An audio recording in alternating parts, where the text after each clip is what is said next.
Hi friends, welcome back to my channel. ఇదైతే Sankranti day అన్నమాట.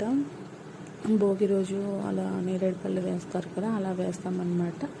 And మా హస్బెండ్ అయితే చేసేసారు. ఆయన డ్యూటీ వెళ్ళాలి కాబట్టి చాలా మార్నింగ్ అయితే చేసేసామన్నమాట. రెడీ అయిపోయాము, గబగబా రెడీ అయిపోయి చేసేసాము. అండ్ మమ్మీ కొంచెం హెల్ప్ చేసాం కాబట్టి అంత తొందరగా రెడీ అయ్యాను అనమాట. ఇంకా మా హస్బెండ్ అయితే వెళ్ళడానికి రెడీ కాబట్టి ఆయనని కూర్చోబెట్టేసి నేనైతే నేరేడుపళ్ళు కూడా వేసేసాను. అండ్ కొన్ని ఫొటోస్ తీసుకున్నాను. పిల్లలైతే చాలా చక్కగా ఉన్నారు కదా, నా దిష్టే తగిలేటట్టుంది. అండ్ అమ్మ నాన్న కూడా వేశారు, ఈసారి నాన్న కూడా ఉన్నారనమాట.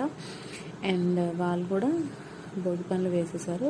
చిటితల్లికి కూర్చో వస్తుంది, బట్ కొంచెం అన్నీ డిస్టర్బ్ చేస్తుందని అందుకే నేను పట్టుకొని కూర్చున్నాను. అండ్ మా హస్బెండ్ వెళ్ళాక తీరిగ్గా చేసుకున్నాము. అండ్ ఇక్కడ వచ్చేసి నేరేడుపళ్ళు చెల్లితో కూడా వేసామన్నమాట. అండ్ చెల్లికి తెలియదు కాబట్టి మమ్మీ చెప్తున్నారు అక్కడ ఉంది.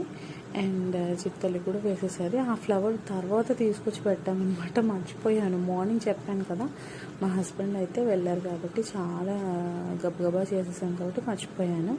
ఆ క్లిప్ పెట్టేసరికి చాలా బాగుందన్నమాట. చూడండి, వాళ్ళ నాన్నని చూస్తూ ఉంది. నేనైతే స్టార్ట్ చేశాను, ఫస్ట్ నేనే వేసాను అనమాట. అండ్ అలా తింపేసి జస్ట్ అంతా వెళ్ళిపోవాలని చెప్పేసి చెప్తారు. ఇలా నేరేడుపళ్ళు వేయడం వల్ల చాలా అయితే బెనిఫిట్స్ ఉంటాయి. పిల్లలకైతే జస్ట్ అంతా పోతుంది.